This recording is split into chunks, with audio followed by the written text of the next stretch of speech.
Hello and welcome to this lecture. आज के इस लेक्चर में हम स्टार्ट करने वाले हैं हमारा चैप्टर नंबर 3 जिसका नाम है इंट्रोडक्शन टू OOPS कंसेप्ट। अब ये जो वर्ड है ना, ये बिल्कुल ही नया वर्ड है आपके लिए एज अ प्रोग्रामर। ठीक है, OOP उसका फुल फॉर्म होता है ऑब्जेक्ट ओरिएंटेड प्रोग्रामिंग। इस वर्ड का फुल फॉर्म आपको नोट कर लेना है, ऑब्जेक्ट ओरिएंटेड प्रोग्रामिंग, जिसको शॉर्ट में आप UPS का कंसेप्ट भी बोल सकते हो। ठीक है, UPS यानी कि ऑब्जेक्ट ओरिएंटेड प्रोग्रामिंग और S for system, object oriented programming system. तो ये नया एक सिस्टमेटिक वे है जिसकी मदद से आप आगे जाकर कोई भी प्रोग्राम बनाने वाले हो। ठीक है, अब तक जो हम सी लैंग्वेज के अंदर कर चुके थे वो था हमारा POP कंसेप्ट, यानी कि प्रोसीजरल ओरिएंटेड कंसेप्ट। ठीक है, प्रोसीजरल के अंदर हम बनाते थे अपने यूजर डिफाइंड फंक्शंस, या फिर हम कुछ बिल्ट इन फंक्शंस की मदद लेते थे, उसी फंक्शन की मदद से हम पूरा प्रोग्राम करते थे, राइट। लेकिन अब C++ और आगे जाकर कई ऐसी मॉडर्न लैंग्वेजेस आएगी जिसके अंदर आपको अप्लाई करना होगा OOP कंसेप्ट। ठीक है, OOP कुछ नहीं है, ऑब्जेक्ट ओरिएंटेड प्रोग्रामिंग है। जो अब तक आप प्रोग्रामिंग करते आए थे, ठीक है, कोडिंग करते आए थे, उसका एक नया बेटर अप्रोच है, उसी को बोला जाता है ऑब्जेक्ट ओरिएंटेड प्रोग्रामिंग। इसके अंदर आप देख सकते हो आपके पास 4 नए कंसेप्ट आए हैं: data abstraction, then after data encapsulation, inheritance and polymorphism. ठीक है, तो आज का लेक्चर में स्टार्टिंग में मैं सिर्फ आपको इसका इंट्रोडक्शन देने वाला हूँ, ऑब्जेक्ट ओरिएंटेड प्रोग्रामिंग। तो चलिए, सबसे पहले आप ये चार्ट दे सकते हो अपनी स्क्रीन पर। ठीक है, इसका आपको स्क्रीनशॉट निकाल लेना है। Object oriented programming only C++ तक सीमित नहीं है। ठीक है, C++ करने के बाद आप कोई भी नई लैंग्वेज जब लर्न करोगे, वो कोई भी लैंग्वेज हो सकती है, for example Java, Python, C#। ठीक है, कोई भी लैंग्वेज हो, सभी के अंदर ये अप्रोच सेम टू सेम आएगा। ये जो 4 मैंने कंसेप्ट यहाँ पर नोट डाउन किए हुए हैं: data abstraction, data encapsulation, inheritance and polymorphism. ठीक है, यही 4 कंसेप्ट आपको कोई भी लैंग्वेज के अंदर मिल जाएंगे जो कि सपोर्ट करती होगी ऑब्जेक्ट ओरिएंटेड प्रोग्रामिंग। ठीक है, तो यहाँ पर आप देख सकते हो सबसे पहले है हमारे पास डेटा एब्स्ट्रैक्शन। अब डेटा एब्स्ट्रैक्शन यानी कि क्या? डेटा को थोड़ा सा कंप्रेस करना, डेटा को हाइड करना। ठीक है, यूजर डायरेक्टली उस डेटा को एक्सेस नहीं कर सकेगा, उसके लिए कुछ क्रेडेंशियल्स हो गए, कुछ क्राइटेरिया हो गए जिसको सेटिस्फाई करना होगा सबसे पहले आपको, उसके बाद वो डेटा को एक्सेस कर सकेगा। ठीक है, तो प्रोग्रामिंग के अंदर इस तरह का डेटा एब्स्ट्रैक्शन आप कर सकते हो। तो ये जो कंसेप्ट है वो किस कैटेगरी के अंदर आता है? Object oriented programming. ओके, अब देखिए यहाँ पर आपके पास 3 एक्सेस मॉडिफायर्स हैं, एक एब्स्ट्रैक्ट क्लास है और एक इंटरफेस है। ठीक है, 3 चीज आपके पास है। जब भी आप किसी भी प्रोग्राम के अंदर डेटा एब्स्ट्रैक्शन अप्लाई करते हो तो बेसिकली जनरल आपको ये 3 क्राइटेरिया सेटिस्फाई करने होते हैं। सबसे पहला होता है एक्सेस मॉडिफायर्स को अप्लाई करो, एब्स्ट्रैक्ट क्लास होता है, और एक होता है आपका कंसेप्ट इंटरफेस। ठीक है, एक्सेस मॉडिफायर के अंदर 3 और चीज आती है: पब्लिक, प्राइवेट एंड प्रोटेक्टेड। ठीक है, ये चीज क्या है वो हम through out the syllabus step by step देखने वाले हैं, एक्सेस मॉडिफायर्स। ओके, फिलहाल अगर हम बात करते हैं C++ लैंग्वेज की, तो यहाँ पर आपको एब्स्ट्रैक्ट क्लास और इंटरफेस देखने को नहीं मिलता है। ठीक है, ये आपको नोट डाउन करना है, डायरेक्टली आप एब्स्ट्रैक्ट क्लास और इंटरफेस अप्लाई नहीं कर सकते। ये जो पूरा स्ट्रक्चर है ना ऑब्जेक्ट ओरिएंटेड प्रोग्रामिंग का, वो मैंने जनरल स्ट्रक्चर यहाँ पर बनाया हुआ है। यानी कि आप कोई भी लैंग्वेज के अंदर जाओ, ठीक है, कहीं पर भी आप ऑब्जेक्ट ओरिएंटेड प्रोग्रामिंग को फॉलो करो, इंप्लीमेंट करो, वहां पर आपको ये सेम 4 पिलर्स तो आपको देखने को मिलेंगे ही मिलेंगे। उसके अंदर ये जो नेस्टेड टॉपिक्स आते हैं, ठीक है, उनमें से कुछ सपोर्ट करते होगे किसी लैंग्वेज में, किसी लैंग्वेज में सपोर्ट नहीं करते होगे। फॉर एग्जाम्पल फिलहाल हम C++ की बात कर रहे हैं, राइट। तो यहाँ पर डेटा एब्स्ट्रैक्शन के अंदर आपके पास सिर्फ एक ही फीचर अवेलेबल होता है और वो है एक्सेस मॉडिफायर्स, जिसके अंदर आपको 3 चीज देखने को होती है: पब्लिक, प्राइवेट एंड प्रोटेक्टेड। ठीक है, फिलहाल जैसे मैंने पहले बताया वैसे जस्ट ये मैं आपको इंट्रो दे रहा हूँ, step by step through out the syllabus ये हम सभी चीज डिटेल के अंदर देखने वाले हैं। ओके, देन आफ्टर सेकेंड हमारा टॉपिक होता है डेटा एनकैप्सुलेशन। डेटा एनकैप्सुलेशन के अंदर हमारे पास 3 चीजें होती है। सबसे पहला होता है हमारा setter and getter, then after दूसरा हमें होता है कंस्ट्रक्टर, एंड देन आफ्टर तीसरी चीज हमारे पास होती है डिस्ट्रक्टर। ओके, तो ये तीनों चीज C++ लैंग्वेज के अंदर पॉसिबल है। तो ये चीज भी हम डिटेल के अंदर देखने वाला है throughout the syllabus. Then after हमारा तीसरा मेन चीज आता है इनहेरिटेंस। ठीक है, तो इनहेरिटेंस के टोटल 5 टाइप्स होते हैं: सिंगल या फिर simple inheritance, second multi level inheritance, multiple inheritance, hierarchical inheritance and hybrid inheritance. तो सभी 5 टाइप्स हम देखने वाले हैं throughout the syllabus. Okay, then after last होता है हमारे पास पॉलीमॉर्फिज्म। इसके अंदर भी हमारे पास बेसिकली 3 चीज़ होती है, मेथड ओवरलोडिंग, मेथड ओवरराइडिंग और ऑपरेटर ओवरलोडिंग। ठीक है, तो ये पूरा चार्ट फिलहाल मैंने यहाँ पर कर दिया है एक्सपांड, और आप इसका स्क्रीनशॉट निकाल सकते हो। ये पूरा का पूरा ऑब्जेक्ट ओरिएंटेड प्रोग्रामिंग का चार्ट है, ये आप किसी भी लैंग्वेज के अंदर फॉलो कर सकते हो, ये कंसेप्ट सेम टू सेम ही रहेंगे। C++ करने के बाद में भी अगर आप पाइथन या फिर जावा के अंदर स्टडी करते हो, ठीक है, तो वहाँ पर भी ये पूरा चार्ट सेम टू सेम ही रहेगा। जैसा कि मैंने पहले बोला, कोई चीज़ होगी वो किसी लैंग्वेज के अंदर सपोर्ट नहीं करती होगी, कोई चीज़ किसी लैंग्वेज के अंदर डायरेक्टली सपोर्ट करती होगी। अगर C++ की बात करें तो ये पूरा चार्ट जो आप फिलहाल देख रहे हो वो सपोर्टेड नहीं है।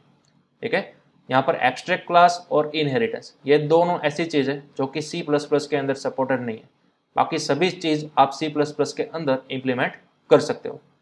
ओके, तो ये पूरा सिलेबस, ये पूरा जो चार्ट है ऑब्जेक्ट ओरिएंटेड प्रोग्रामिंग का, वो हमें देखना है पूरे C++ के दौरान। ओके, तो 1 बाय 1 हम स्टार्ट करने वाले हैं, लेकिन सबसे पहले आप इन चारों को मास्टर करने के लिए आपको एक प्री रिक्वायरमेंट रहती है क्लास एंड ऑब्जेक्ट की। सबसे पहले आपके दिमाग के अंदर ये फंडा क्लियर होना चाहिए कि क्लास क्या है और ऑब्जेक्ट क्या है। ठीक है, अगर सबसे पहले आप क्लास एंड ऑब्जेक्ट को मास्टर कर लेते हो तो फिर आप इंडिविजुअली इन चारों टॉपिक को मास्टर कर सकते हो। ठीक है, लेकिन इन टॉपिक्स को सबसे पहले इंट्रोड्यूस कराने से पहले आपको आना चाहिए क्लास एंड ऑब्जेक्ट। तो सबसे पहले मैं आपको लर्न कराने वाला हूँ क्लास एंड ऑब्जेक्ट एग्जैक्टली है क्या। माइट भी आपने सी लैंग्वेज के अंदर पढ़ा हुआ होगा स्ट्रक्चर, राइट, वहाँ पर हम स्ट्रक्चर बनाते थे और उसका ऑब्जेक्ट बनाते थे। तो वहाँ पर आपको बताया गया होगा कि स्ट्रक्चर वो अपग्रेड होकर C++ के अंदर क्या बन चुका है, क्लास बन चुका है, राइट। सी लैंग्वेज के अंदर मेजोरिटी 2 चीज़ हमारे पास थी, एक था यूनियन और एक था स्ट्रक्चर। सबसे पहले हम सभी को मालूम है यूनियन आया था, राइट, उसके अंदर कई सारे बग थे, तो उसको सोल्व करने के लिए स्ट्रक्चर आया था। अब स्ट्रक्चर को वाइडली एक्सपांड कर दिया गया है, अपग्रेड किया गया है, और सभी लैंग्वेज के अंदर अब स्ट्रक्चर नहीं आता है, अब क्या आता है, क्लास आता है, यानी कि स्ट्रक्चर का अपग्रेडेड वर्जन। ठीक है, तो चलिए सबसे पहले मैं आपको क्लियर कराऊंगा क्लास और ऑब्जेक्ट क्या है वो। ओके, अगेन हम आ जाता है हमारे नोटपैड के अंदर, और यहाँ पर मैं आपको क्रोम के अंदर एक न्यू पिक्चर यहाँ पर दिखा रहा हूँ। ठीक है, इस पिक्चर को आपको नोट डाउन कर लेना है। यहाँ पर आप देख सकते हो लेफ्ट साइड लिखा हुआ है क्लास और राइट हैंड साइड पर लिखा हुआ है ऑब्जेक्ट। तो क्लास यानी कि क्या, फॉर एग्जाम्पल रियल वर्ल्ड की अगर मैं बात करूँ, क्लास यानी कि एक सिंपल स्ट्रक्चर।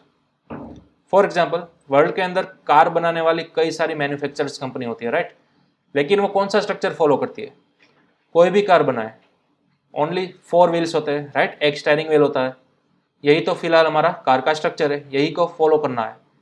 फॉर एग्जाम्पल यहाँ पर आप देख सकते हो मर्सिडीज है, BMW है, ऑडी है। ठीक है, तीनों अलग अलग मैन्युफैक्चरर्स कंपनी है हमारे पास, लेकिन वो सभी कार का स्ट्रक्चर तो कॉमन ही रखते हैं, राइट, जो कि यहाँ पर आपको देखने को मिल रहा है। तो ये जो फिक्स स्ट्रक्चर होता है उसी को बोलते हैं हम क्लास, और उस क्लास को फॉलो करके कोई नई प्रोडक्ट बनाते हैं उसको बोलते हैं हम ऑब्जेक्ट्स। ठीक है, तो ये फंडा हमें क्लियर करना है C++ के अंदर। ओके, तो सबसे पहले आप इसको नोट डाउन कर लीजिए, और अब मैं आपको यहाँ पर ओपन कर रहा हूँ हमारी डेव C++ की स्क्रीन। सिंपल मैंने यहाँ पर एक न्यू फाइल बना ली है hello.cpp। ओके, तो चलिए सबसे पहले मैं आपको एग्जांपल दूंगा कोई एक स्टूडेंट का स्ट्रक्चर का। फॉर एग्जांपल आप किसी इंस्टीट्यूट के अंदर कोर्स एनरोल करने के लिए जाते हो, राइट, तो वहाँ पर आपको एडमिशन डिपार्टमेंट के अंदर कौन कौन सी चीज़ देनी पड़ती है, your information. For example information के अंदर आपका नेम आ सकता है, आपकी एज आ सकती है, आपका कॉन्टैक्ट नंबर आ सकता है, राइट, फिर आपका ईमेल, आपका एड्रेस, वो सब चीज़ आ सकती है। तो फॉर एग्जांपल वो स्ट्रक्चर को डिफाइन करने के लिए, ठीक है, कोई भी एक नया स्टूडेंट अगर आता है तो स्टूडेंट की कौन कौन सी डिटेल मुझे लेनी है, तो वो मैं सबसे पहले प्री डिफाइन कर लूँगा एक स्ट्रक्चर के अंदर। तो वो स्ट्रक्चर हम किस तरह से बनाएंगे, क्लास कीवर्ड की मदद से। सबसे पहले आपको यहाँ पर नोट डाउन करना है class keyword, then after space डालकर आपको उस क्लास का नाम लिखना है कि आप ये जो स्ट्रक्चर बनाने जा रहे हो वो किसके लिए बनाने जा रहे हो। मेरे केस के अंदर मैं यहाँ पर बनाने जा रहा हूँ स्टूडेंट के लिए, राइट, तो क्लास का नाम आपको यहाँ पर डिफाइन करना है, फॉर एग्जाम्पल स्टूडेंट। तो मैंने यहाँ पर लिख दिया स्टूडेंट। ठीक है, उसके बाद आपको इस स्टूडेंट के स्ट्रक्चर की बॉडी ओपन करनी है और इस तरह से क्लोज करनी है, राइट, कर्ली ब्रैकेट से बॉडी ओपन होती है और क्लोज होती है, राइट, ये हम सभी को मालूम है, जैसा कि हम सी लैंग्वेज के अंदर स्ट्रक्चर के अंदर कर चुके थे। और स्ट्रक्चर के अंदर जब भी हमारी बॉडी क्लोज होती थी हम क्या पुटअप करते थे, सेमीकोलन। तो वही सेम सिनेरियो आपको पुटअप करना है क्लास के अंदर। बस इसी तरह से आपको कोई भी क्लास बनाना है। सबसे पहले क्लास कीवर्ड लिखना है, उस क्लास का नाम आपको रखना है। ये नाम सेम टू सेम वेरिएबल की तरह ही होता है, आप कोई भी नाम यहाँ पर लिख सकते हो। उसके बाद बॉडी को ओपन करो और क्लोज करो। क्लोज करने के बाद खास यहाँ पर आपको ध्यान रखना है सेमीकोलन पुटअप करना है, अदरवाइज आपका प्रोग्राम एरर देगा। ओके, चलिए, तो ये आपने बना लिया अपना फर्स्ट क्लास।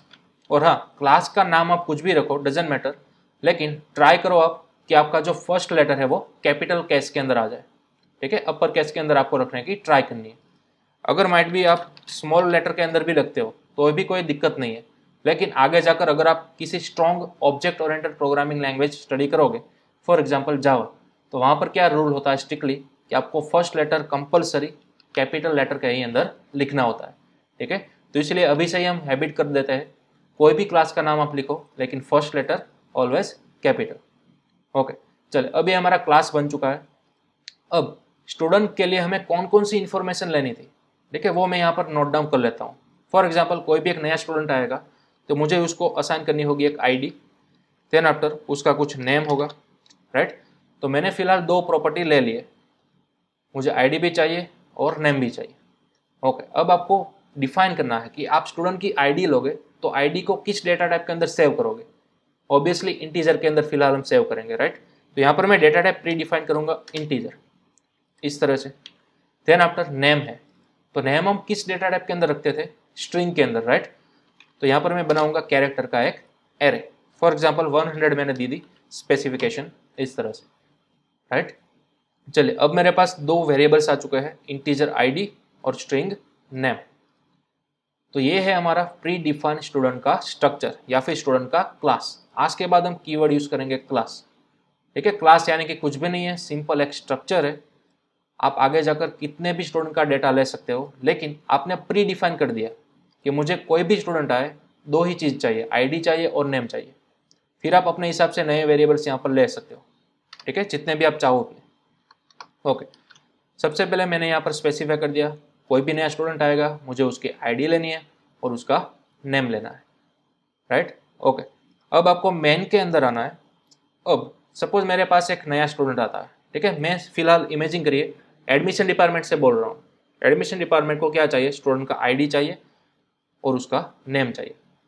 तो सपोज आईडी जो है वो मैं यहाँ पर प्री डिफाइन कर देता हूँ 5, ठीक है, और नेम की वैल्यू मैं यहाँ पर प्री डिफाइन कर देता हूँ, कोई भी एक डमी नेम मैं यहाँ पर ले लेता हूँ, एग्जाम्पल राहुल। ओके, अब हम सभी को मालूम है स्ट्रिंग की वैल्यू आप इक्वल टू की मदद से कभी भी असाइन नहीं कर सकते।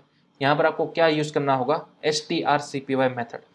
तो मैं यहाँ पर यूज़ करूँगा strcpy, ठीक है, कुछ इस तरह से, और इक्वल टू को मिटा दूंगा और यहाँ पर मैं रिप्लेस कर दूंगा कोमा, एंड देन आफ्टर यहाँ पर मैं फंक्शन को कर दूंगा एंड। ओके, अब strcpy यानी कि स्ट्रिंग कॉपी, ये फंक्शन हमारी कौन सी लाइब्रेरी फाइल में से आ रहा है, string.h फाइल, राइट। तो हमें वो फाइल भी क्या करानी होगी, इंक्लूड करानी होगी। तो हम यहाँ पर लिखेंगे इंक्लूड string.h, ओके, जिसकी वजह से स्ट्रिंग कॉपी हमारा फंक्शन सक्सेसफुली एग्जीक्यूट हो सके। ओके, अब हमने दोनों की वैल्यू इनिशियलाइज कर दी है, आईडी की वैल्यू 5 एंड नेम की वैल्यू राहुल। ओके, लेकिन अब फिलहाल अगर मैं प्रोग्राम को रन करूंगा, ठीक है, तो मुझे दो एरर देखने को मिलेगी। ये आईडी क्या है और ये नेम क्या है, हमारा प्रोग्राम आइडेंटिफाई नहीं कर सकेगा। क्यों? क्योंकि अगर हम दो वेरिएबल यूज कर रहे हैं आईडी और नेम, तो वो सबसे पहले मेन के अंदर बना हुआ होना चाहिए, लेकिन यहाँ पर तो हमने कोई भी वेरिएबल नहीं बनाया। हाँ, आईडी और नेम वेरिएबल बनाया है, लेकिन वो क्लास के अंदर बनाया है, राइट, मेन के अंदर तो नहीं बनाया। तो हमें प्रोग्राम को बोलना होगा कि ये आईडी और ये नेम जो है वो कहाँ से आ रहे हैं, इस क्लास में से आ रहे हैं। तो सबसे पहले क्लास के अंदर आपको एंट्री लेने के लिए आपको एक डोर बनाना होगा, ठीक है। इस क्लास को आप इमेजिन कीजिए, आप जो कॉलेज या फिर स्कूल के अंदर जो क्लासरूम होता था ना, उसी के साथ कंपेयर कीजिए। आपको अगर किसी भी क्लासरूम के अंदर एंटर होना होता है तो आपको क्या चाहिए, कोई एक डोर चाहिए, राइट। तो वही सिनारियो यहाँ पर है। क्लास के अंदर फिलहाल दो चीज़ मौजूद है, एक है आपकी आईडी और एक है आपका नेम। वो दोनों आपको मेन के अंदर एक्सेस करना है, लेकिन सबसे पहले आपको क्लास के अंदर एंटर तो होना होगा, राइट। तो क्लास के अंदर एंटर होने के लिए अगेन क्या चाहिए, आपको एक डोर चाहिए। तो डोर आपको सबसे पहले मेन के अंदर बनाना है, ठीक है। किस तरह से बनाओगे, देखिए, सबसे पहले आपको क्लास का नाम लिखना है। क्लास का नाम हमारे केस में क्या है, स्टूडेंट। ओके, उसके बाद आपको यहाँ पर डोर का नेम लिखना है। अब डोर का नेम आप कुछ भी लिख सकते हो, वॉट एवर। सपोज मैं यहाँ पर लिख रहा हूँ S1, ठीक है, इस तरह से। तो अब यहाँ पर आपने स्पेसिफाई कर दिया एक डोर, डोर का नाम आपने क्या रखा, S1। S1 की मदद से अब आप क्लास के अंदर एंटर कर सकते हो और क्लास के अंदर मौजूद कितनी भी प्रॉपर्टीज को आप एक्सेस कर सकते हो। किस तरह से, ये जो आपने डोर बनाया ना, उसको सबसे पहले तो ऑफिशियली हम बोलेंगे ऑब्जेक्ट। क्या बोलेंगे, ऑब्जेक्ट। डोर यानी कि ऑब्जेक्ट। क्लास के अंदर आपको एंट्री देने के लिए एक ऑब्जेक्ट चाहिए होता है, तो सबसे पहले हमने बनाया एक ऑब्जेक्ट। अब इस ऑब्जेक्ट को आपको करना है ओपन। ऑब्वियसली हम किसी भी डोर को ओपन करेंगे तभी तो क्लासरूम के अंदर एंटर हो सकेंगे, ठीक है। तो क्लास अंदर के अंदर मौजूद आईडी और नेम को हमें एक्सेस करना था। किसकी मदद से अब हम करेंगे, ऑब्जेक्ट की मदद से, S1 की मदद से। देखिए किस तरह से, यहाँ पर आपको लिखना है S1। अब आपको डोर को ओपन करने के लिए डॉट ऑपरेटर का यूज करना है। यहाँ पर मैं सिंपल पुटअप करूंगा डॉट, ठीक है। जैसे ही मैंने बोला S1 डॉट, तो अब आप क्लास के अंदर एंटर हो चुके हो। अब आपको डिसाइड करना है कि आपको आईडी चाहिए या नेम चाहिए। फिलहाल मुझे आईडी चाहिए थी, तो मैंने डॉट के बाद क्या लिखा, आईडी लिख दिया, ठीक है। तो अब आपने सक्सेसफुली स्पेसिफाई कर दिया है कि ये जो आप आईडी यूज कर रहे हो वो कहाँ से आ रही है, क्लास के अंदर से आ रही है, ठीक है। तो इस तरह से इंडिकेट किया जाता है S1 डॉट आईडी, यानी कि क्लास के अंदर मौजूद आईडी, उसकी वैल्यू आपने स्पेसिफाई कर दी 5। और उसी तरह से आप ऑब्वियसली किसको रिट्राई कर सकोगे, नेम को। तो यहाँ पर भी आपको वही चीज़ लिखनी है, S1 डॉट नेम, यानी कि क्लास के अंदर मौजूद नेम, उसकी वैल्यू आपने सेट कर दी राहुल, ठीक है। तो इस तरह से स्टेप आप याद रखिएगा। सबसे पहले आपको क्लास बनाना है, देन आफ्टर क्लास के अंदर एंटर करने के लिए आपको बनाना है एक ऑब्जेक्ट, और फिर उस ऑब्जेक्ट को आपको कॉल करना है आईडी और नेम के साथ, ठीक है। ऑब्जेक्ट की मदद से आप क्लास के अंदर मौजूद सभी प्रॉपर्टीज को एक्सेस कर सकोगे। सिंपल आपको डॉट ऑपरेटर का यूज करना है, ओके। तो चलिए, अब ये दोनों जो मैंने लाइन लिखी है, वो दोनों लाइन का काम क्या है एग्जैक्टली, वैल्यूज को सेट कर रही है, राइट। 5 को असाइन कर रही है आईडी के अंदर, राहुल को असाइन कर रही है नेम के अंदर, ओके। देन आफ्टर वैल्यू हमारी सेट हो चुकी है, अब मुझे सिंपल उसको प्रिंट कराना है। तो प्रिंट कराने के लिए ऑब्वियसली हम यूज करेंगे सी आउट का। सी आउट अगर मैं यहाँ पर लिखता हूँ आईडी, तो अगेन मुझे एरर देखने को मिलेगी। क्यों, क्योंकि आईडी जो है वो हमारा मेन के अंदर बना हुआ नहीं है। आईडी ऑब्वियसली कहाँ पर बना हुआ है, स्टूडेंट क्लास के अंदर। तो क्लास के अंदर आपको एंटर करने के लिए क्या चाहिए होगा, डोर चाहिए होगा, यानी कि ऑब्जेक्ट। तो ऑब्वियसली मुझे यहाँ पर सबसे पहले लिखना होगा S1 then after dot ID, ठीक है, इस तरह से, ओके। चलिए, सबसे पहले मैं यहाँ पर लिख देता हूँ एक space and then after again मैं S1 की मदद से क्या कॉल करूँगा, नेम को कॉल करूँगा, ठीक है। तो अब मैंने एक ही सी आउट की मदद से आईडी भी प्रिंट करा ली और साथ ही साथ नेम भी प्रिंट करा लिया, ठीक है। तो चलिए, सबसे पहले मैं यहाँ पर करूँगा सेव और यहाँ पर करूँगा कंपाइल एंड रन, ठीक है। तो देखिए कंपाइल एंड रन मैंने कर दी, तो आपको यहाँ पर नीचे देख सकते हो कंपाइलर के अंदर आपको कई सारी एरर्स देखने को मिल रही है, ठीक है। अभी एरर्स है क्या, 1 बाय 1 हमें देखनी है। देखिए सबसे पहले आपको यहाँ पर 7 नंबर्स की लाइन के अंदर एरर देखने को मिल रही है, इंटीजर आईडी। यहाँ पर आप एक मैसेज देख सकते हो कि आईडी इज प्राइवेट, ठीक है। उसी तरह से अगर आप 8 नंबर की लाइन की बात करें तो यहाँ पर आप एक और बात देख सकते हो, नेम इज प्राइवेट, ठीक है। अगेन दोबारा से हम आते हैं 7 नंबर की लाइन पर, यहाँ पर आपको फिर से देखने को मिलेगा ID is private and again name is private. तो यहाँ पर क्या चीज हो रही है, देखिए क्लास आप कोई भी बनाते हो, ठीक है, कोई भी क्लास बनाते हो, कितने भी आप प्रॉपर्टीज लगाते हो, तो वो सभी प्रॉपर्टीज आप डायरेक्टली मेन के अंदर एक्सेस नहीं कर सकते। ध्यान रखिएगा, स्ट्रक्चर और क्लास के बीच में यही डिफरेंस है। सी लैंग्वेज के अंदर में भी अगर आपने स्ट्रक्चर पढ़ा हुआ होगा तो यही सेम चीज़ थी, राइट। यहाँ पर सिंपल क्लास के बजाय हम क्या यूज़ करते थे, स्ट्रक्ट कीवर्ड यूज़ करते थे। तो डायरेक्टली यहाँ पर आईडी अगर नेम आपने लिखा हुआ होगा तो आप डायरेक्टली यहाँ पर एक्सेस कर सकते थे, लेकिन क्लास के अंदर ऐसा नहीं है। क्लास के अंदर क्या सिनारियो है, कोई भी आप प्रॉपर्टी यहाँ पर मेंशन करते हो वो आप मेन के अंदर डायरेक्टली एक्सेस नहीं कर सकते, क्योंकि ये सभी प्रॉपर्टीज बाय डिफॉल्ट प्राइवेट होती है। क्या होती है, प्राइवेट होती है। अब देखिए ये जो मैंने सबसे पहले आपको चार्ट दिखाया था, राइट, ऑब्जेक्ट ओरिएंटेड प्रोग्रामिंग का, यहाँ पर आप देख सकते हो एक्सेस मॉडिफायर्स, और यहाँ पर एक चीज़ आप देख सकते हो प्राइवेट, ठीक है। तो वो जो हमने डेटा फिलहाल बनाए थे ना, आईडी और नेम, वो बाय डिफॉल्ट क्या थे, प्राइवेट थे, ठीक है। मेन के अंदर एक्सेस करने के लिए उस डेटा को आपको पब्लिक बनाना होगा। क्या बनाना होगा, पब्लिक बनाना होगा। देखिए किस तरह से, ये दोनों डेटा जो थे वो बाय डिफॉल्ट क्या थे, प्राइवेट थे, जिसकी मदद से हम डायरेक्टली उसको एक्सेस नहीं कर सकते। तो अब हमारा फर्स्ट स्टेप क्या होगा, इन दोनों डेटा को हमें बनाना होगा पब्लिक। देखिए किस तरह से, क्लास के अंदर आने के बाद सबसे पहले आपको लिखना है पब्लिक कीवर्ड, फिर आफ्टर आपको करना है कोलन। ठीक है, अब आप फाइल को कीजिए सेव। अब हुआ क्या, आपकी सभी प्रॉपर्टीज क्या बन चुकी है, पब्लिक बन चुकी है, यानी कि अब आप डायरेक्टली मेन के अंदर उसको एक्सेस कर सकते हो। देखिए सबसे पहले फाइल को सेव करते हैं और यहाँ पर कंपाइल एंड रन।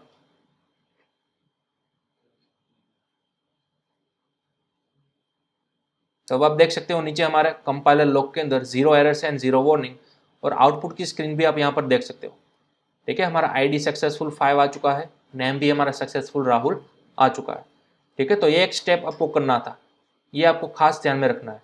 अगर आप यहाँ पर कुछ भी नहीं लिख सकते, ठीक है, क्लास बनाते दौरान अगर आपने यहाँ पर कुछ भी नहीं लिखा तो बाय डिफॉल्ट ये सभी प्रॉपर्टीज क्या हो गई, प्राइवेट हो गई। ठीक है, फिर चाहे आप प्राइवेट कीवर्ड लिखो या फिर ना लिखो, बाय डिफॉल्ट वो प्राइवेट ही होती है।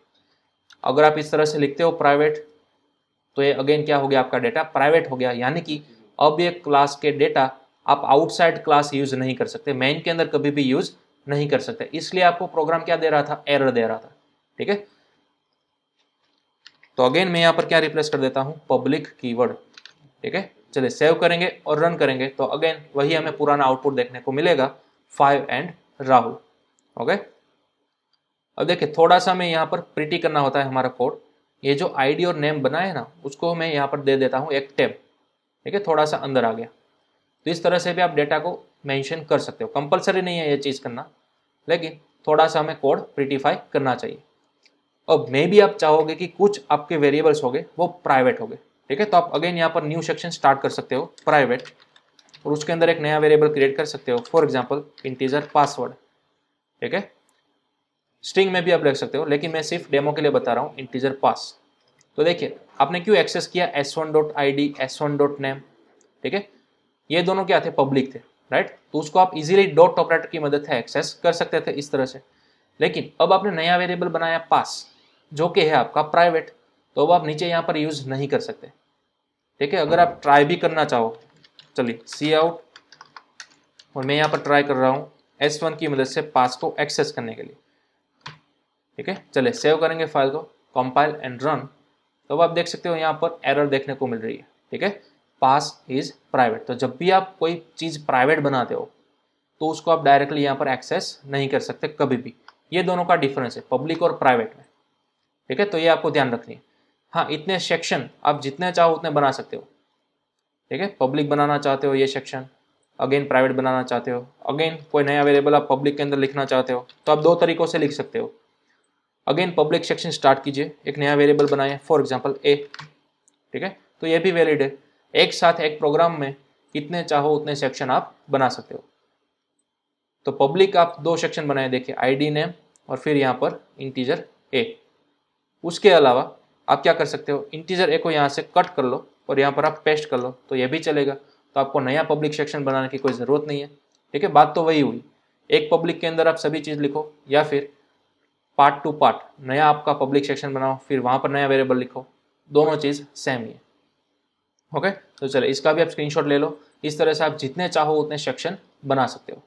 ओके, चलिए फिलहाल हमें प्राइवेट की कोई काम नहीं है, प्राइवेट को और प्रोटेक्टेड को ध्यान दीजिएगा। हमारे पास टोटल 3 एक्सेस मॉडिफायर्स है, पब्लिक, प्राइवेट एंड प्रोटेक्टेड। फिलहाल हमें काम करना है पब्लिक एक्सेस मॉडिफायर के साथ। ठीक है, प्राइवेट को और प्रोटेक्टेड को हम डिटेल के अंदर आगे देखेंगे जब हम पढ़ेंगे इनहेरिटेंस।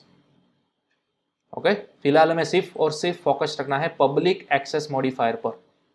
ओके, तो ये तीनों को क्या बोला जाता है, ऑफिशियली कीवर्ड नहीं बोला जाता, इसको बोला जाता है एक्सेस मॉडिफायर्स। ओके, तो इसको भी आप नोट डाउन खास कर लीजिएगा। चलिए फिलहाल हमें सभी डेटा हमारे किस सेक्शन के अंदर लगाने हैं, पब्लिक सेक्शन के अंदर, राइट। ओके, चलिए मैंने यहाँ पर आईडी लगाया है और नेम भी लगाया है। ठीक है, और इस दोनों को आपको रिट्राइव करने के लिए क्या चाहिए होगा, एक ऑब्जेक्ट चाहिए होगा। ऑब्जेक्ट किस तरह से बनाना है, तो उसकी सिंटेक्स भी मैंने यहाँ पर लिख दी है। सबसे पहले आपको लिखना है क्लास, और उसके बाद आपको लिखना है ऑब्जेक्ट का नेम। ऑब्जेक्ट का नेम आप कुछ भी दे सकते हो। ठीक है, फॉर एग्जाम्पल फिलहाल मैंने रखा हुआ है S1। चलिए S1 की मदद से आप डॉट करके क्लास के अंदर मौजूद कोई भी प्रॉपर्टीज एक्सेस कर सकते हो। तो सबसे पहले मैंने S1 की मदद से आईडी को एक्सेस किया, उसकी वैल्यू सेट कर दी। देन आफ्टर S1 की मदद से मैंने नेम को एक्सेस किया और उसकी भी वैल्यू मैंने सेट कर दी। ठीक है, देन आफ्टर हमने क्या किया, उन दोनों को प्रिंट कर दिया। अब आप इस आउटपुट को अपने हिसाब से फॉर्मेट कर सकते हो। फॉर एग्जाम्पल यहाँ पर मैं कोई डमी स्ट्रिंग लगाऊंगा आईडी और उसी तरह से मैं यहाँ पर लिखूंगा नेम। ठीक है, इस तरह से भी आप मॉडिफाई कर सकते हो और लास्ट में यहाँ पर डिनोट कर देता हूँ एंड एल। चलिए सेव करूंगा फाइल को, अगेन कंपाइल एंड रन। तो अब आप देख सकते हो आपका आउटपुट आईडी 5 आ चुकी है और नेम राहुल आ चुका है। ठीक है, तो इस तरह से आप अपना आउटपुट को किसी भी चाहो उस फॉर्मेट के अंदर फॉर्मेट कर सकते हो। ओके, ये तो बात हुई एक ऑब्जेक्ट की या फिर एक स्टूडेंट की। क्या हो अगर मेरे पास दूसरा कोई स्टूडेंट आता है एडमिशन लेने के लिए, राइट? तो हम यहाँ पर क्या करेंगे, कोई दूसरा ऑब्जेक्ट बनाएंगे। तो फिर से वही प्रोसेस आपको दोहरानी है। अगेन एक नया ऑब्जेक्ट बनाओ आप, स्टूडेंट S2, नाम आप कुछ भी दे सकते हो यहाँ पर। ठीक है, कंपलसरी नहीं है S1 S2 लिखो। चलिए S2 एक नया ऑब्जेक्ट बनाया, तो इस नए ऑब्जेक्ट की मदद से फिर से मैं आईडी को एक्सेस करूंगा, नेम को एक्सेस करूंगा, दोनों की वैल्यू सेट कराऊंगा और फिर दोनों की वैल्यू प्रिंट करा दूंगा, राइट? तो चलिए ये 3 लाइन जो थी वो हमारी किसके लिए थी, स्टूडेंट S1 के लिए। तो यही चीज़ हमें फिर से रिपीट करनी है, लेकिन इस बार S2 के लिए। तो इन तीनों लाइन को मैं कॉपी करूंगा और यहाँ पर मैं कर दूंगा पेस्ट।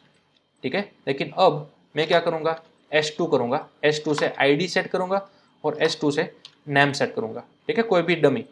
फॉर एग्जाम्पल यहाँ पर मैं नेम लिख रहा हूँ डेविन। ओके, अब मैंने यहाँ पर सी आउट तो करा ही हुआ है, लेकिन अब S2 की आईडी प्रिंट करनी है और S2 का नेम प्रिंट करना है, इस तरह से। ठीक है, चलिए इन तीनों लाइन को मैं कर देता हूँ मर्ज। तो अब आप देख सकते हो ये पूरा हमारा डेटा है S1 का, देन आफ्टर पूरा हमारे पास डेटा है S2 का, राइट? चलिए फाइल को सेव करूंगा, अगेन कंपाइल एंड रन। तो अब आप देख सकते हो हमारे पास 2 स्टूडेंट के रिकॉर्ड्स आ चुके हैं, आईडी आ चुकी है, नेम भी आ चुका है। दूसरा रिकॉर्ड है हमारे पास डेविन, उसकी भी आईडी आ चुकी है, उसका भी रिकॉर्ड नेम आ चुका है। ठीक है, तो इस तरह से आप मल्टीपल डेटास को रिट्राइव कर सकते हो। ओके, अब अगर आप सोचोगे कि सर क्या हो अगर मुझे यूजर के थ्रू डेटा इंसर्ट कराना है, हमने यहाँ पर किस तरह से इक्वल टू की मदद से कराया ना इंसर्ट डेटा को। अब चाहो तो यूजर के थ्रू भी करवा सकते हो, सिंपल। तो आपको क्या करना है, सी इन की मदद लेनी है, राइट? अब आपको ये वाली लाइन नहीं लिखनी है। अब आप क्या करो, सी इन करा दो, किसका डेटा, S1.id का डेटा, राइट? तो आप चाहो तो यहाँ पर एक मैसेज भी पास आउट कर सकते हो, फॉर एग्जाम्पल एंटर ID। ठीक है, इस तरह से। चलिए अब आपको ये वाली लाइन लिखने की ज़रूरत नहीं है। ओके, नेम का डेटा लेने के लिए भी आप क्या कर सकते हो, सी इन करा सकते हो। ठीक है, या फिर आप यूज़ कर सकते हो गेट एस फंक्शन। ठीक है, चलिए फिलहाल मैं यूज़ करूँगा get S function. Get S के अंदर कौन सा डेटा हमें चाहिए था, S1.name का डेटा, तो वो आप यहाँ पर पास कर दो S1.name का डेटा। चलिए ये वाला सी आउट है, उसको मैं फिर से ये यूज़ करूँगा। यहाँ पर मैं पेस्ट कर दूंगा enter name, then after user enter करेगा गेट एस नेम की वैल्यू। जैसे ये चीज़ हो जाती है आप डायरेक्टली उसको क्या करा दो, प्रिंट करा दो। ठीक है, तो ये सेम मेथड में अगेन रिपीट करूँगा, किसके लिए, S2 के लिए। ठीक है, एंटर ID, यहाँ पर लिख दूंगा S2, एंटर नेम और यहाँ पर अगेन रिप्लेस करेंगे S2 से, राइट? चलिए अब हम फाइल को करेंगे save, again compile and run. तो अब आप देख सकते हो एंटर ID आपको मिल चुका है। सपोज मैं फर्स्ट स्टूडेंट की आईडी पास करूंगा 1, एंटर। तो अब देखिए एंटर नेम जो है वो आपको नहीं ले रहा है। ठीक है, एंटर नेम स्किप कर रहा है, आईडी डायरेक्ट प्रिंट करा दी, नेम प्रिंट करा दिया, लेकिन एकदम एम्प्टी है। फिर से दूसरा रिकॉर्ड आया एंटर ID 2 और नेम भी हमारे स्किप हो रहा है। तो मे भी हमारे पास ये कुछ गेटेस है वो इनकम्पेटिबल है, राइट? तो अगेन फिलहाल टेम्पररी हम क्या कर देंगे, सी इन कर देंगे, सी इन S1.name और उसी तरह से यहाँ पर सी इन S2.name, इस तरह से। चलिए सेव करते हैं फाइल को, अगेन कंपाइल एंड रन। चलिए फिर से मैं यहाँ पर दे रहा हूँ enter ID 1, enter name for example Raj. Okay, जैसे एंटर किया आप देख सकते हो पूरा रिकॉर्ड हमारा प्रिंट हो चुका है। ठीक है, इस सी आउट वाली लाइन की मदद से। ओके, अब ये S2 के लिए हमारा इनपुट चल रहा है, तो एंटर ID में यहाँ पर पास करूँगा 2, देन आफ्टर नेम पास करूँगा फॉर एग्जाम्पल केवल एंड एंटर। तो अब आप देख सकते हो हमारा सेकंड डेटा भी प्रिंट हो चुका है। ओके, तो इस तरह से आप यूजर थ्रू इनपुट लेकर भी पूरा अपना क्लास और ऑब्जेक्ट का प्रोग्राम कर सकते हो। लेकिन मे भी आपने नोटिस किया होगा, तो सबसे पहले हो क्या रहा है, जैसे हम वन यूजर का डेटा एंटर करा रहे हैं, वन स्टूडेंट का डेटा डायरेक्टली वो प्रिंट हो जा रहा है। उसके बाद हम सेकंड यूजर का डेटा इंसर्ट करते हैं और डायरेक्टली वो भी साथ ही साथ प्रिंट हो रहा है। हमें क्या करना है, सबसे पहले सभी स्टूडेंट का डेटा रिट्राइव कर लेना है यूजर के पास। ठीक है, सबसे पहले ऑल डेटा जब यूजर को मिल जाता है, then after at the last मुझे सभी डेटा एक साथ प्रिंट करना है। ठीक है, तो इसके लिए हम क्या करेंगे, देखिए बड़ा ही सिंपल है। ये जो सी आउट वाली लाइन है ना S1 की, उसको मैं यहाँ पर निकाल लूंगा और यहाँ पर एकदम लास्ट में यहाँ पर पुटअप कर दूंगा। ठीक है, तो अब हमारा सिनारियो क्या है, देखिए सबसे पहले S1 का डेटा लिया हमने यूजर के पास से, देन आफ्टर S2 का डेटा लिया। ठीक है, दोनों डेटा हमने ले लिए। देन आफ्टर हमने S1 का डेटा प्रिंट करा दिया, दूसरी बार S2 का डेटा भी प्रिंट करा दिया। Simple, right. चलिए फाइल को करेंगे save, again compile and run. तो अब आप देख सकते हो एंटर आईडी, सपोज मैं यहाँ पर पुटअप करूंगा 3, नेम MK।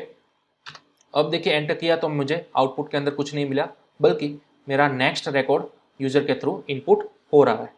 देखिए अब मैं आईडी डालूंगा 5, फॉर एग्जांपल नेम डालूंगा DK। ओके, अब जैसे मैं एंटर प्रेस करूंगा मेरे दोनों के दोनों डेटा मुझे मिल चुके हैं, देखिए। ठीक है, तो इस तरह से आप सबसे पहले क्या करो, अपना यूजर के पास से जो इनपुट आपको लेना था उसका कोडिंग सेपरेट कर दो, और आपको आउटपुट जो प्रिंट कराना था उसका भी कोडिंग सेपरेट कर दो। ठीक है, तो इस तरह से आप परफेक्ट अपना प्रोग्राम बना सकते हो। चलिए इसका भी आप स्क्रीनशॉट ले सकते हो। हमने क्या किया, 2 सिंपल ऑब्जेक्ट बनाए। ठीक है, अब चाहो तो आप इस तरह से 2 अलग अलग लाइन के अंदर लिख सकते हो, या फिर इस S2 को आप यहाँ से रिमूव कर सकते हो और यहाँ पर आप कोमा के साथ भी इस तरह से लिख सकते हो। ठीक है, जितने चाहो उतने ऑब्जेक्ट आप क्रिएट कर सकते हो। सिंपल आपको क्या करना है, यहाँ पर कोमा करते जाना है और नए ऑब्जेक्ट का नाम लिखते जाना है, सेम जैसा कि हम वेरिएबल्स बनाते टाइम करते थे उसी तरह से। ठीक है, तो ये मेथड भी आपकी वैलिड ही है। चलिए सेव करेंगे फाइल को, अगेन कराऊंगा कंपाइल एंड रन, तो अगेन आपका आउटपुट सक्सेसफुल आ जाएगा। ठीक है, चलिए वही मैं डमी डेटा फिर से पास करूंगा और देखिए आपका आउटपुट आ चुका है। ओके, तो इस तरह से काम करता है आपका क्लास एंड ऑब्जेक्ट। क्लास यानी कि क्या, फिर से कोई एक ओवरऑल स्ट्रक्चर जिसको फॉलो करके हमें आगे स्टूडेंट की डिटेल लेनी है। ठीक है, इसी स्ट्रक्चर को हमें फॉलो करना है कि आईडी आएगी और स्टूडेंट का नेम आएगा। कंप्लीट। चलिए तो ये तो आप फिर से एकदम पहले से स्क्रीनशॉट ले सकते हो। ये है हमारा क्लास का स्ट्रक्चर, एंड देन आफ्टर ये है हमारी मेन की बॉडी, जिसके अंदर सबसे पहले हमने 2 ऑब्जेक्ट क्रिएट किए, दोनों की वैल्यूज रिट्राइव की, एंड देन आफ्टर दोनों की वैल्यूज को हमने प्रिंट करा दिया। ठीक है, इस तरह से आपको कोई भी प्रोग्राम हो, सिंपल क्या करना है, सबसे पहले क्लास बना लेना है, स्ट्रक्चर फिक्स कर देना है। याद रखिएगा सभी प्रॉपर्टीज को आपको फिलहाल क्या रखना है, पब्लिक सेक्शन के अंदर रखना है। अगर आप यहाँ पर कुछ भी नहीं स्पेसिफाई करते हो, ना तो पब्लिक लिखते हो ना तो प्राइवेट लिखते हो, तो फिर बाय डिफॉल्ट आपकी दोनों प्रॉपर्टीज क्या हो जाएगी, प्राइवेट हो जाएगी। तो इसका आपको खास ध्यान रखना है। अगर आपकी प्रॉपर्टीज प्राइवेट होगी तो आप यहाँ पर डॉट करके कभी भी कोई भी प्रॉपर्टी को एक्सेस नहीं कर सकोगे। ठीक है, तो आपको खास ध्यान रखना है, सबसे पहले इन दोनों प्रॉपर्टीज को आपको पब्लिक सेक्शन के अंदर लिखना है। ओके, एंड क्लास ओवर होने के बाद आपको कंपलसरी क्या लिखना है, सेमीकोलन प्रोवाइड करना है। ओके, और हाँ, एक ही प्रोग्राम के अंदर, इस एक ही फाइल के अंदर आप जितने चाहो उतने क्लास बना सकते हो। फॉर एग्जाम्पल मेरे पास एक और क्लास है एम्प्लॉय करके, तो मैं उसका भी स्ट्रक्चर यहाँ पर बना सकता हूँ। For example class employ. ठीक है, एम्प्लॉय रिगार्डिंग जिसकी जितनी भी इंफॉर्मेशन हमारे पास होगी वो मैं यहाँ पर पुटअप कर दूंगा पब्लिक सेक्शन के अंदर। फॉर एग्जाम्पल एम्प्लॉय का क्या हो सकता है, नेम हो सकता है, राइट। फिर एम्प्लॉय का क्या हो सकता है, ईमेल एड्रेस हो सकता है। फिर एम्प्लॉय की क्या हो सकती है, सैलरी हो सकती है। ठीक है, इस तरह से आप चाहो उतने क्लास बना सकते हो। अब अगर आपको एम्प्लॉय का डेटा लेना है तो आप फिर से यहाँ पर क्या करो, एम्प्लॉय का क्या बना दो, ऑब्जेक्ट बना दो, राइट। फॉर एग्जाम्पल E1, मुझे एक ही एम्प्लॉय का डेटा चाहिए, तो फिर जैसे जैसे मैंने यहाँ पर स्टूडेंट की मदद से जो प्रोसीजर दोहराई थी वही प्रोसीजर आपको सिंपल फिर से दोहरानी है, बट एम्प्लॉय के लिए। ओके, तो ये कोई लिमिटेशन नहीं है कि एक ही फाइल के अंदर 2 क्लास हो सकते हैं, 3 क्लास हो सकते हैं, जितने चाहो आप उतने क्लास क्रिएट कर सकते हो। ओके, चलिए मैं फिर से यहाँ पर एम्प्लॉय को रिमूव कर देता हूँ। कंप्लीट। तो यह था हमारा आज का सेशन, जिसके अंदर हमें देखना था ऑब्जेक्ट ओरिएंटेड प्रोग्रामिंग का ओवरव्यू, एंड देन आफ्टर उसके अंदर हमें अपना फर्स्ट कदम रखना था क्लास एंड ऑब्जेक्ट के अंदर, ठीक है। अगर आप क्लास एंड ऑब्जेक्ट को मास्टर कर लोगे तभी आप इन चारों प्रोसीजर को कंप्लीटली अंडरस्टैंड कर सकोगे, data abstraction, data encapsulation, inheritance and polymorphism. तो सबसे पहले हमने पढ़ा क्लास एंड ऑब्जेक्ट, उसके अंदर हमने ऑलरेडी डेटा एब्स्ट्रैक्शन के अंदर एक्सेस मॉडिफायर पढ़ लिए, लेकिन ओनली 2 ही पढ़े हमने, ठीक है, पब्लिक एंड प्राइवेट। प्रोटेक्टेड फिलहाल मैं आपको नहीं बताऊंगा क्योंकि आपको फिलहाल समझ में नहीं आएगा। ध्यान दीजिएगा, प्राइवेट एंड प्रोटेक्टेड को हम कंप्लीटली अंडरस्टैंड करने वाले हैं कब, जब हम पढ़ लेंगे ये 5 टाइप्स के इनहेरिटेंस। उसके बाद मैं आपको फिर से अंडरस्टैंड कराऊंगा प्राइवेट एंड प्रोटेक्टेड, उसका एग्जैक्ट मीनिंग क्या है वो, ठीक है। लेक्चर के स्टार्टिंग में ही मैंने बोला था कि C++ के अंदर एब्स्ट्रैक्ट क्लास और इंटरफेस का सपोर्ट फिलहाल नहीं है, ठीक है। डेटा एब्स्ट्रैक्शन के अंदर ओनली C लैंग्वेज के अंदर, सॉरी C++ के अंदर एक्सेस मॉडिफायर्स ओनली 3 ही अवेलेबल है, ओके। तो ये आपको सबसे पहले ध्यान रखना है, ओके। तो अब आज हमने जितना भी क्लास के अंदर सीखा है, ठीक है, क्लास और ऑब्जेक्ट, उसकी मदद से आपको एक होमवर्क करके लाना है, ठीक है। वो होमवर्क मैं आपको यहाँ पर नीचे दे रहा हूँ मल्टी लाइन कमेंट के अंदर, उस होमवर्क को आप नोट डाउन कर लो। ये होमवर्क आपको बनाकर लाना है क्लास और ऑब्जेक्ट की मदद से। सिंपल आपको क्या करना है, प्रिंट कराना है एम्प्लॉय रिकॉर्ड्स, ठीक है, using class and object, okay. इसके अंदर आपको क्राइटेरिया क्या क्या ध्यान में रखना है। सबसे पहले तो आपको एम्प्लॉयज की डिटेल लेनी है, ठीक है। कितने एम्प्लॉयज की डिटेल लेनी है, 5 एम्प्लॉय की डिटेल्स लेनी है, ओके। अब आप सोचोगे कि एम्प्लॉयज के अंदर हमें क्या क्या डेटा लेना है, हमें स्ट्रक्चर बनाना है ना इस तरह का क्लास, तो आईडी लेना है, नेम लेना है, क्या क्या लेना है वो भी मैं यहाँ पर आपको स्पेसिफाई करूँगा। आपको डिटेल कौन कौन सी लेनी है, सबसे पहले आईडी लेनी है एम्प्लॉय की, नेम लेना है, ठीक है, ईमेल लेना है, उसका एड्रेस लेना है, उसकी सैलरी लेनी है, उसका रोल लेना है कि फ़िलहाल वो कंपनी के अंदर कौन सी पोजीशन पर एक्टिव है, फिर चाहे वो एडमिन हो सकता है, क्लर्क हो सकता है, मैनेजर हो सकता है, या फिर सिंपल एम्प्लॉय भी हो सकता है, ठीक है। तो इतनी डिटेल आपको लेनी है एक एम्प्लॉय के डेटा के लिए। कोई भी एक एम्प्लॉय आपका बनेगा उसके अंदर आपको इतनी डिटेल सेट करानी है और प्रिंट करानी है। तो इस तरह से आपको टोटल कितने एम्प्लॉय लेने हैं, 5 एम्प्लॉयज़, ठीक है। तो 5 एम्प्लॉयज़ की अलग अलग इतनी डिटेल्स होनी चाहिए और वो सभी आप प्रिंट करा सकते हो अपने मनचाहे फॉर्मेट के अंदर, ओके। तो ये आपको करके लाना है नेक्स्ट लेक्चर के अंदर, ओके। तो अब हम मिलते हैं अपने नेक्स्ट चैप्टर के अंदर। तब तक आपको सिंपल प्रैक्टिस करनी है। सबसे पहले तो क्लास किस तरह से बनाना है, क्लास का ऑब्जेक्ट किस तरह से बनाना है, ठीक है। उसके बाद आपको ये पूरा का पूरा प्रोग्राम करके लाना है, ओके।